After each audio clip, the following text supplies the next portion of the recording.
Karabağ, Azerbaycan.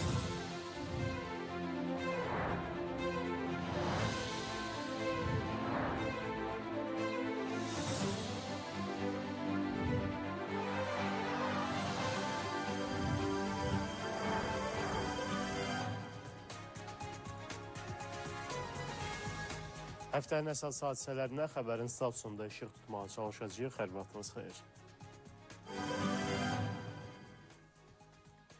Bu həftə paytaxtımız qonaq qaralı oldu. Əvvəlcə başlayaq 2 gün öncədən. Bakıda Cənub Qaz Dəhlizi Məşvərət Şurası çərçivəsində nazirlərinin 11-ci və Yaşıl Enerji Məşvərət Şurası çərçivəsində nazirlərin 3-cü iclası keçirildi.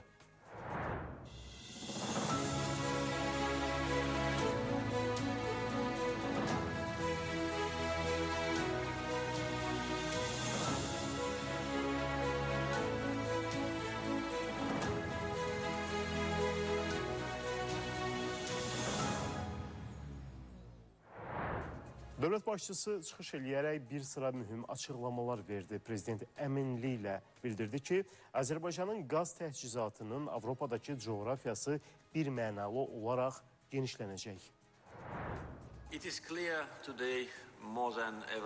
Bu gün heç vaxt görünmədiyi kimi aydındır ki, enerji təhlükəsizliyi ölkələrin milli təhlükəsizliyinin ayrılmaz hissəsidir. Mən hətta deyərdim ki, bu gün biz həmçinin sənaye təhlükəsizliyi haqqında danışa bilərik. Çünki sənayeni inkişaf etdirmək üçün bizə enerji ehtiyatları, neft, kimya məhsulları, gübrələr lazımdır. Azərbaycan isə xam neftin, təbii qazın, neft məhsullarının, neft, kimya məhsullarının və gübrələrin istehsalçısı və ixracatçısıdır. İndi Cənub Qaz Dəhlizi tam gücü ilə işləyir. Cənubi Qafqaz, boru kəməri, Tanap, Tapın həmin bu dəhlizin 3 ayrılmaz hissəsi olduğunu deyən dövlət başçısı qeyd edib ki, onlar tam iş gücündə işləyir. Biz onları genişləndirməliyik. Əlbəttə ki, bunun üçün bizə maliyyələşmə lazım olacaq. Burada biz vacib bir nöqtəyə gəlib çıxırıq və bu məsələni dəfələrlə qaldırmışıq. Bəlkə faydalı qazıntı layihələrinin maliyyələşdirilməsini dayandırmaq qərarını qəbul etmiş beynəlxalq maliyyə təsisatları, xüsusən də müşahidə etdiyimiz böyük geosiyasi dəyişiklikləri nəzərə alaraq öz siyasətinə yenidən baxsınlar. Dövlət başçısı bildirib ki, Avropada bizim təbii qaza ehtiyac olacağına əmin olmalıyıq. Yəni biz əmin olmalıyıq ki, bir neçə il üçün bazar olacaq. Əgər bizdə belə bir təminat olmasa, onda investor sərmayə yatırmayacaq. Beləliklə, təbii qazın böyük bir qıtlığı yaranacaq. Bizim ehtiyatlar məlumdur. Biz yeni yerlərdən yeni hasilatın başlamasını gözləyirik deyə dövlət başçısı əlavə edib. Bu həftə paytaxtımızın daha bir qonağı Almaniya prezidenti Frank-Walter Steinmeier idi. O, Azərbaycana Ermənistandan birbaşa gəlmişdi. Sülhlə bağlı həmin ölkənin prezidenti baş naziri ilə müzakirələr aparandan sonra ölkəmizdə də bu mövzu davam etdi. Liderlərin mətbuata bəyanatlarla çıxışı zamanı prezident İlham Əliyev bildirdi ki, Azərbaycan 30 il ərzində erməni işğalından əziyyət çəkmişdir. Bizim xalqımız etnik təmizləməyə məruz qalmışdır. 1 milyon Azərbaycanlı erməni aqressiyasına görə evsiz, eşiksiz qalmışdır və torpaqlarımızın təxminən 20%-i işğal altına düşmüşdür. Əfsuslar olsun ki, beynəlxalq təşkilatlar bu məsələ ilə bağlı ciddi addım atmamışlar. Azərbaycan bu münaqişəni və beynəlxalq hüququ özü döyüş meydanında və siyasi müstəvidə həll etmişdir. Və məhz bu tarixi zəfərimiz sülh danışıqlarına yol açmışdır. Və hesab edirəm ki, bugün Azərbaycan və Ermənistan sülhün əldə edilməsində kifayət qədər bir-birinə onların mövqeləri yaxınlaşmışdır. Almaniya prezidenti isə çıxışında sülh prosesinin əhəmiyyətindən danışdı. Bugün səhər həmin müqavilə haqqında danışanda cənab prezidentə bildirdim ki, bu anlaşma ilə ümid doğuran önəmli bir an yaranıb. Bu razılaşma əldə olunduğuna görə ümidvaram ki, vəziyyət daha da inkişaf edəcək və ondan istifadə edərək tezliklə sülh müqaviləsinin imzalanmasına gəlib çıxacaqsınız. Nəhayət, sizin regionunuzda əsl və davamlı sülh yaranacaq. Mən buna çox böyük ümid bəsləyirəm və sizi həmin anı əldən buraxmamağa çağırıram. Bütün çətinliklərə və maneələrə baxmayaraq bu yol qət edilib, xeyli addımlar atılıb və sona qədər getmək lazımdır. Avropa Birliyi maraqlıdır ki, Cənubi Qafqaz, Mərkəzi Asiyaya onun üçün etibarlı yol təmin etsin. Azərbaycansız bu mümkün deyil. İndi paralel olaraq axı Avropa Birliyi Mərkəzi Asiya liderlərini yığıb orada tədbir keçirirdi ki, Avropa Birliyi ora az qala 10 milyard avro pul ayırıb ki, Transxəzər dəhlizi işləsinlər. İndi Ştaynmayer da gəlib Bakıda o Avropa Birliyinin demək olar ki, bir mövcudluğun, marağın nümayiş eləmək üçün. Təbii ki, indiki şəraitdə biz Avropa İttifaqının xüsusilə də Mərkəzi Asiya istiqamətində deməli fəaliyyətin genişləndiyinin şahidi oluruq. Doğrudur, əvvəllər buna bir sıra cəhətlər olmuşdu, amma bu cəhətlər Fransa prezidenti səviyyəsində baş tutmuşdu. Bəlli olduğu kimi Fransa nəinki Mərkəzi Asiyada dünyanın heç bir yerində bir tərəf kimi, etibarlı tərəfdaş kimi qəbul olunmur. Təbii də bu da Macron yürütdüyü siyasətin ortalıqda olan bir nəticəsidir. Və indiki şəraitdə də məhz Almaniyanın bu prosesdə aktiv şəkildə rol oynaması və deməli Mərkəzi Asiyada keçirilən sammit ərəfəsində faktiki olaraq Azərbaycana səfər etməsi və düşünürəm ki, bu Azərbaycanın bütövlükdə regiondakı və Qərbi Asiyada bütövlükdə mövqeyinə verilən önəm kimi qiymətləndirməlidir. Çünki Azərbaycan Orta Dəhlizin ən mühüm, ən strateji segmentidir və Azərbaycanın mövqeyi nəzərə alınmadan şübhəsiz ki, indiki şəraitdə Avropa İttifaqı ilə Mərkəzi Asiya ölkələri arasında körpünün, strateji körpünün formalaşması prosesi faktiki olaraq mümkün deyil. Bəs Ştaynmayer'in regiona səfəri Ermənistan və Azərbaycan liderləri ilə görüşü, sülh müqaviləsinin bağlanmasına bu qədər istəkli bəyanatlar verməsi bu prosesi sürətləndirə bilərmi?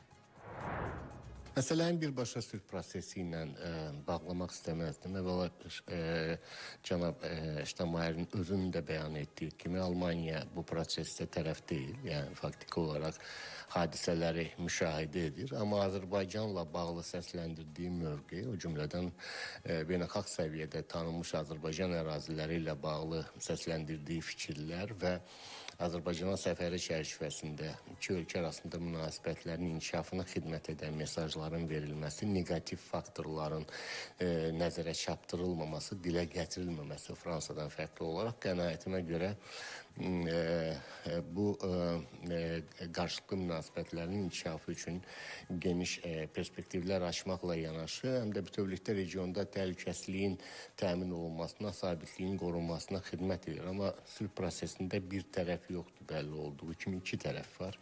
Azərbaycanın bu məsələ ilə bağlı mövqeyi aydındır. Ölkəmiz müharibədə qalib gəlsə də, ərazilərini işğaldan azad etsə də, 30 il işğala son qoysa da, sülh təşəbbüsçüsü kimi çıxış edən ilk tərəfdir. Onun səfəri ərəfəsində Fransanın fitnəsinə görə Deutsche Welle bir yaramaz film çəkib, Qarabağ ermənilərlə bağlı, bu konfliktlə bağlı. Onun səhifəsində o separatçı rejimin cındır parçasını əks ediblər. Bunlar hamısı elə bil ki, nümayiş eləməli idi Ermənistanda dəstək və Azərbaycana ki, Avropa Birliyi yadından Qarabağ erməniləri çıxartmayıb. Sərt təpki ilə üzləşərək çox hasanlıqla geriyə çəkildilər. Üzrxahlıq elədilər, o saytdan o yaramaz nişanı götürdülər. Bunu eləməginən ki, sonra öz nüfuzuna xələl gətirərək geriyə çəkiləsən də Azərbaycan heç birinin yaxın buraxası deyil öz məsələləri. İki tərəfli qaydada danışıqlar gedir və elə də tamamlanacaq.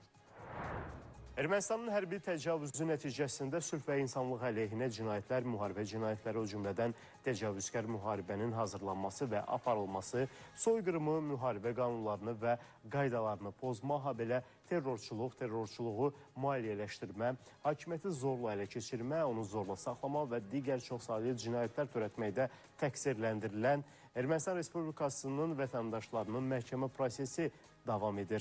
Bakı Hərbi Məhkəməsində davam etdirilən məhkəmə prosesində təqsirləndirilən şəxs David İşxanyan dövlət ittihamçısının Ermənistanın Azərbaycana qarşı hərbi təcavüzünün məqsədi barədə sual ittihamçısının Ermənistanın Azərbaycana qarşı hərbi təcavüzünün məqsədi barədə sualını cavablandırıb. Daşnak-Sütun Partiyasının fəal üzvlərindən biri olduğunu deyən David İşxanyan suala cavabında deyib ki, o dövr üçün mən deyə bilmərəm, çünki o dövrdə çox gənc idim.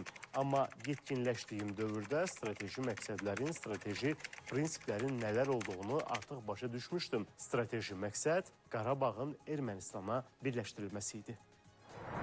Etirafların ardı-arası kəsilmir. Əslində, Ermənistanın Qarabağ üzərində əsas niyyəti Azərbaycana hər zaman bəlli olub. Ermənistana birləşdirmək, separatçılığı da bunun bir parçasıdır.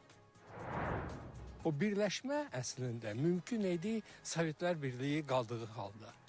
Sovetlər Birliyi dövründə Krımı götürüb Rusiyadan Ukrayna vermişdilər. Karelfin əvvəl müstəqil müttəfiq respublika, sonra onu muxtariyyət. Yəni bu cür Karakalpak avtonom respublikanı əvvəllər Qazaxstanda idi, sonra Özbəkistana verdilər. Bunlar mümkün idi. Bunu da o dövrdə mümkün idi. Halbuki Azərbaycanın qəti etirazı nəticəsində Ali Sovetin riyasət heyəti baxmışdı bu məsələyə və rədd eləmişdi ermənilərin iddiasını. Sonraki müstəqillik oldu, anladılar ki, yeganə yol əvvəl Dağlıq Qarabağı hansı bir şəkildə müstəqilliyin təmin edərək sonralar Ermənistanla birləşmək. İndi biz onları bu yolda demək olar ki, yarı yol saxladıq və bu məsələni tam şəkildə qapatdıq. Daha nə Qarabağ var, Erməni Qarabağı, nə də onunla bağlı hansı bir iddialar. Tarixdə qaldı. Azərbaycan torpaqlarının Ermənistana birləşdirilməsi ilə bağlı ilkin cəhətlər nəticə vermədi. Yəni prinsipi etibarilə. Daha sonra artıq Birləşmiş Millətlər Təşkilatı Təhlükəsizlik Şurasının qətnamələri qəbul olundu. Qətnamələr də Azərbaycan ərazilərinin qeyd-şərtsiz azad edilməsini nəzərdə tutuldu. Yəni bu faktiki olaraq Ermənistanın başqa bir manevr üslubundan istifadə etməsinə zəmin yaratdı. Baxmayaraq ki, Ermənistan müstəqillik bəyannaməsində Azərbaycan ərazilərinin ilhaqı ilə bağlı konkret fakt var və Konstitusiyada bu milli hədəflər kimi göstərilib. Ermənistan yenə də himayədarlarına sığınaraq təbii ki, xalqların öz müqəddəratını təyin etmə prinsipini ayrıca bir kontekstdən çıxararaq, yəni Helsinki Yekun Aktının kontekstindən çıxararaq təqdim etməyə çalışdı. Yəni mövqeyini dəyişmədi əslində mahiyyət etibarilə. Birləşmiş Ştatlar Prezidenti Donald Trump ölkəyə idxal edilən mallar üçün dünya iqtisadiyyatını silkələyəcək yeni tariflərin siyasətini açıqladı. Yəni bütün dünyaya ticarət müharibəsi elan etdi.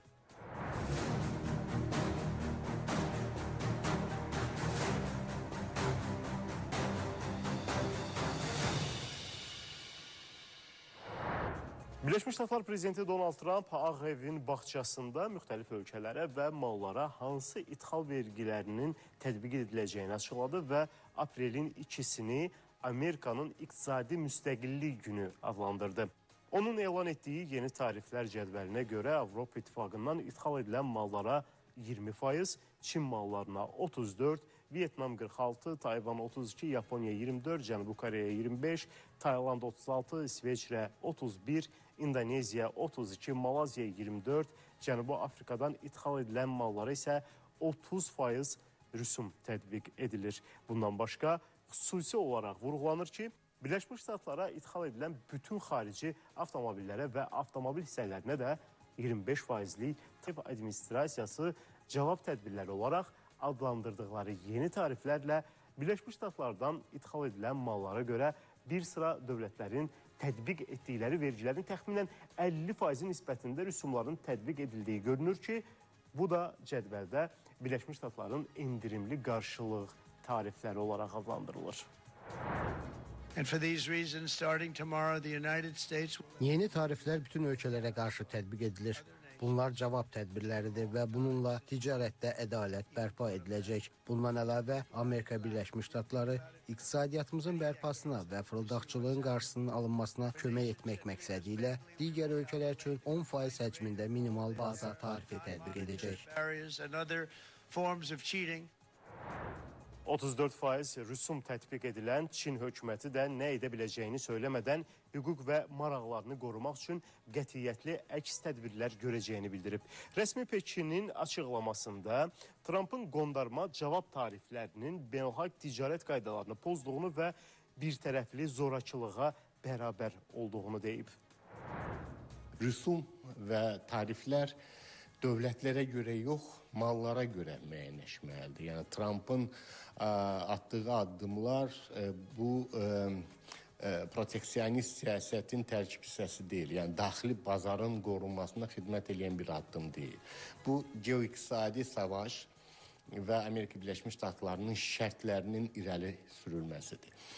Bu aspektdən də düşünürəm ki, proteksionist siyasətin bu qəbildən olan formada, yəni əslində başqa ölkələrin hüquqlarını məhdudlaşdırmaqla atılan addımların effektivliyi müəyyən qədər şübhə altına düşür. Yəni bunun sonrası nə olacaq zaman göstərir. Digər tərəfdən Amerika Birləşmiş Ştatlarının ticarət balansında dövriyyədə yaranan mənfi saldo ilə bağlı səsləndirilən fikirlər də artıq ortalığa qoyulan faktlarla üst-üstə düşmədiyi sübuta yetirilir. Yəni əgər ta ki Kanada ilə, Avropa İttifaqı ilə, Çinlə ticarətdə mənfi saldonun yüksək səviyyədə olduğu vurğulanırsa, amma bu prosesin içərisində nədənsə Amerika Birləşmiş Ştatlarının internet nəhəngləri və internet üzərindən ticarət yürüdən nəhəng şirkətlərinin əldə etdiyi gəlirlər açıqlanmır.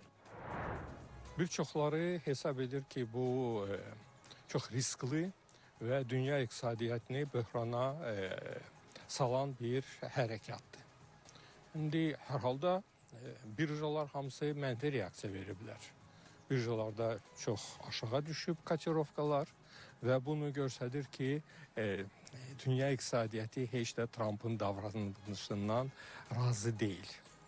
İndi hara gedib bu çıxacaq, öncədən demək çətin, sonra ki, bir tərəfdən o dərəcələri elan edir, sonra böyük hasantlıqla hansı bir gözyaş qopardaraq geriyə çəkilir. İndi əsas odur ki, dünya iqtisadiyyatına bu talatum gətirib. İşte sağlam olmayan dünya iqtisadiyyatı ola bilsin ki, bu zərbələrdən çətin bir vəziyyətə düşsün. Elə təkcə o Covid-in demək olar ki, gərginliyindən yavaş-yavaş çıxmağa başlayan dünya iqtisadiyyatı böyük risklarla indi üzləşir. Ağ Evin açıqladığı yeni tariflər siyasına 183 ölkə və həm də Avropa İttifaqı daxil edilib.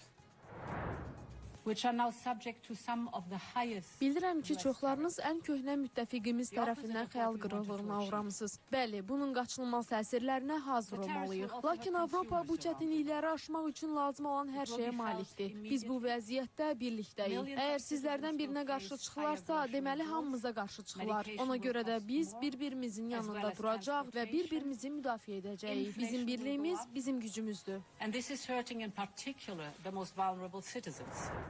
Təkcə bu məsələ deyil. Ümumiyyətlə, Trumpın hakimiyyəti dönəmində Avropa ilə münasibətlərin enişə doğru getdiyini görmək mümkündür. Xüsusilə də bu çat Ukrayna məsələsində özünü daha aydın göstərir. Gələcəkdə nə olacaq? Qərb blokunun çatı NATO-nu da parçalaya bilərmi? Avropa ilə bağlı öhdəliklərindən geriyə çəkilir. Deyir ki, pulunuz da var, əhaliniz də ABŞ-dan çoxdur, zəhmət çəkin, qolunuzu çırmalıyın, öz təhlükəsizliyi təmin edin. Biz deyir, Rusiyadan heç bir özümüz üçün təhlükə görmürük. 2 okean aramızda var. Siz təhlükəsizlik üçün bağlı təhlükələri görürsünüzsə, zəhmət çəkin, xərcləyin. İndi nə dərəcədə bu davamlı olacaq. Hər halda Trump'ın 4 il müddəti var. Ondan sonra kim olacaq prezident ola bilsin ki, NATO ilə bağlı ayrı bir xətt seçilsin. Ancaq hər halda yaxın 4 il üçün hiss olunur ki, NATO əvvəlki kimi ABŞ-ın çətiri altında Avropa ölkələri özlərini rahat hiss etməyəcəklər. Prinsip etibarilə münasibətlər sistemindəki ziddiyyətlər göz qabağında, yəni əslində Amerika Birləşmiş Ştatlarının mövqeyi, yəni Ağ Evin indiki administrasiyasının mövqeyi NATO-ya üzv olan digər ölkələrin mövqelərindən maksimum dərəcədə fərqlənir. NATO üzv olan ölkələrə də həmçinin tariflər tətbiq olunur bəlli olduğu kimi və təbii ki, bu digər ölkələr tərəfindən dost münasibəti kimi qəbul oluna bilməz. Trump siyasi proseslərə də həmçinin indiki şəraitdə təhlükəsizlik məsələlərinə də biznes bir elementi kimi yanaşır. Yəni pulunu ver, səni müdafiə edeyim. Bu aspektdən də əslində Avropa İttifaqına və eyni zamanda NATO-ya üzv olan ölkələrə qarşı həyata keçirilən bu siyasətin təməlində dayanan aspektlərdən də Amerika Birləşmiş Ştatlarının iqtisadi maraqları ilə bağlı olan məsələlərdir. Donald Trump'ın siyasında 10% gömrük rüsumu ilə Azərbaycanda var. Bu da ilk olaraq ağla ithal-ixrac məhsullarının bahalaşacağını gətirir.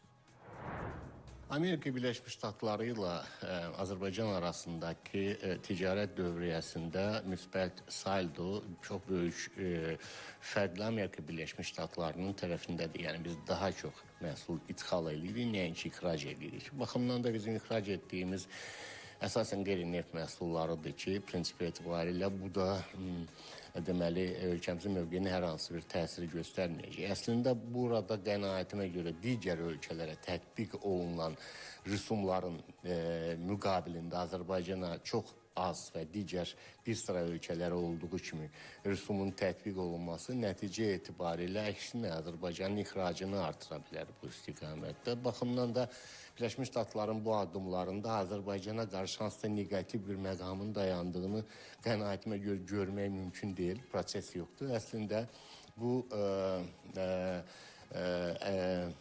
əgər qeyri-neft sektorunun imkanları imkan verərsə, buna zəmin yaranarsa, ixrac prosesini daha da sürətləndirə bilər. Yenə də deyirəm, bu daha çox iqtisadçıların münasibət bildirəcəyi bir məsələdir. İxracımız mən bilən təxminən 100 milyon dollar civarındadır. Bu nəinki ABŞ-ını, bizim üçün də elə də böyük bir rəqəm deyil. Ona görə fərz etmirəm ki, onun indi özdə 10% belə nisbətən o böyük Çinlə, Avropa ölkələri ilə nisbətən normal bir rəqəmdir. İndi ABŞ Azərbaycana onun ixracı böyükdür. 1 milyarddan çox olur. Onda o da texnologiyalara bağlıdır. Düşünürüm ki, biz ABŞ-la bu qərara görə hansısa bir münasibətlərimizə gərginlik gətirəsi deyilir. Elə də təsirli deyil Azərbaycan üçün. Əksinə olaraq ola bilsin ki, bundan da udaq. Ona görə ki, bizə 10%'lik tarif tətbiq olunub. Tamam, Türkiyə daha böyük, ayrı ölkələrə daha böyük. Ola bilsin ki, hansısa bir malları gətirib Azərbaycanda orasını düzəldib, belə Azərbaycanın adı ilə ABŞ-a ixrac etmək. Bu həftəlik bu qədər. Gələn həftə yenidən görüşənə qədər hələlik. Eşq olsun Azərbaycan xalqına, Qarabağ, Azərbaycan.